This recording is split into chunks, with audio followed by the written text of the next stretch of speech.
जब शबाना महज 16 साल की थी, वह खुद से करीब दोगुने उम्र के हाकिम से इश्क कर बैठी थी। उनकी मोहब्बत पर उम्र के अंतर का कोई असर नहीं था। दोनों एक दूसरे से बेइंतहा मोहब्बत करते थे। शबाना हाकिम को अपना सब कुछ सौंप चुकी थी। वे निकाह भी करना चाहते थे, लेकिन जब इसकी जानकारी उसके घर वालों को हुई तब उन्होंने उम्र के अंतर को देखते हुए उसकी बड़ी बहन जायरा का विवाह हाकिम से कर दिया। उसके बाद हाकिम शबाना का प्रेमी से जीजा बन गया। हाकिम खूबसूरत जायरा को पाकर बेहद खुश था, लेकिन उसके लिए शबाना को दिल से निकालना मुश्किल हो रहा था। जायरा जीजा साली के प्रेम संबंधों को जानती थी, फिर भी उसने हाकिम के साथ निकाह इसलिए कर लिया था कि उसकी छोटी बहन शबाना ने उससे वादा किया था कि वह उसकी खुशी के लिए अपने इश्क को दफन कर देगी, वह उसकी जिंदगी से दूर चली जाएगी। दूसरी तरफ जायरा ने हाकिम पर ऐसी लगाम लगाई कि वह चाहकर भी शबाना से नहीं मिल पाता था। जल्दी शबाना का भी एक युवक के साथ निकाह हो गया। उसके बाद शबाना अपने वादे के मुताबिक जायरा और हाकिम की जिंदगी से दूर चली गई। उसकी अपनी अलग गृहस्थी और दुनिया बस गई थी। 10 सालों के दौरान शबाना 3 बच्चों की मां बन गई थी। हालांकि शबाना अपने शौहर के व्यवहार से दुखी रहती थी, कारण शौहरों को उसके निकाह से पहले के प्रेम संबंधों की अधूरी जानकारी हो चुकी थी। वह बार बार उसको अतीत के प्रेम को लेकर ताने देता था।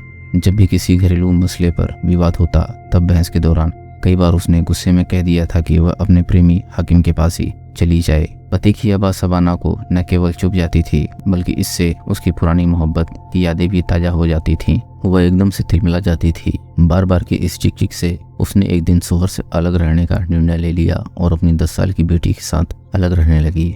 2 बच्चे उसने शौहर के पास ही छोड़ दिए। किशोरावस्था से ही इश्क का स्वाद ले चुकी शबाना के लिए किसी नए प्रेमी की तलाश करना मुश्किल नहीं था। जल्द ही उसने संजय बामने नाम का युवक मिल गया। संजय उम्र में छोटा था तो क्या हुआ, वह उसकी भावनाओं को समझता था और उसके सेक्स की भूख भी मिटाता था।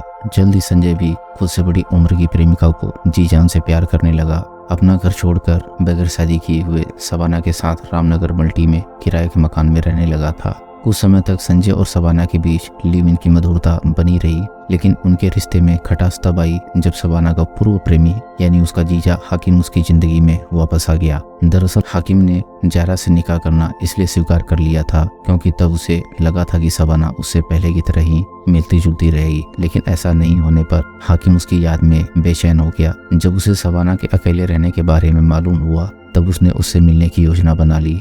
हालांकि शबाना और हाकिम से मिलने की राह में जायरा रोड़ा बनी हुई थी। बावजूद इसके लंबे समय बाद जब हाकिम अपनी साली और पुरानी प्रेमिका शबाना से मिलने उसके पास गया, तब उसने उसे बाहों में भर लिया।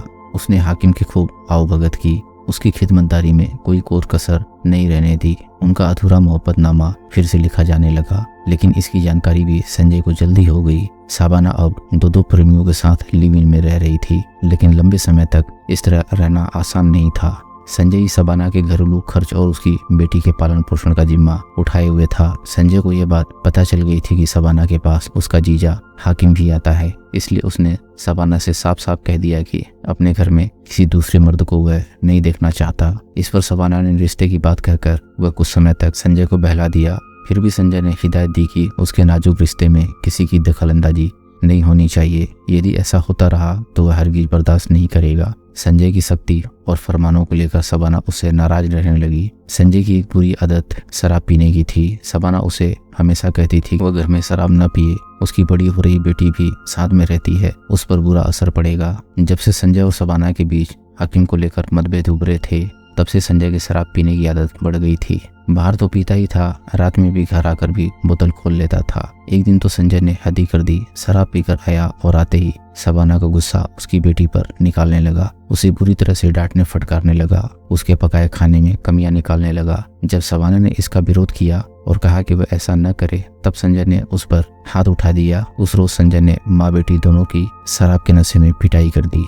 इस मारपीट में शबाना की बेटी के सिर में चोट भी आ गई। खैर, और शबाना भी जख्मी हो गई। गनीमत यह रही कि घर में डिटॉल रखी थी, जिससे अपने और बेटी की चोटों को खून बंद करने में सफल रही। सुबह होने पर संजय ने उनसे रात की मार पिटाई को लेकर माफी मांग ली और अच्छी तरह से मरहम पट्टी के लिए पैसे देकर चला गया। साथ में हिदायत भी दी कि इस बारे में किसी को भी न बताए। 2 दिनों तक तो घर में शांति बनी रही, लेकिन तीसरे दिन संजय फिर शबाना से दिन में ही उलझ गया। पड़ोसियों ने आकर उसे समझाया, तब गुस्से में चला गया। उसी रोज हाकिम भी शबाना से मिलने आया। शबाना और उसकी बेटी ने रो रो कर संजय की ज्यादती उससे बयां की। हाकिम ये सुनकर सन्न रह गया। उसने शबाना को आश्वस्त किया कि वह इसका समाधान जल्द निकालेगा। इतना कहकर वह वहां से चला गया, लेकिन उसके मन में साजिश की योजना बन रही थी। उसी के अनुसार 28 जून 2021 की तारीख मुकर्रर की गई। कैसे योजना को अंजाम देना है इस बारे में शबाना से बात कर ली। फिर 22 तारीख की आधी रात को शबाना ने हाकिम को फोन करके अपने घर बुला लिया। हाकिम बताए समय पर आ गया।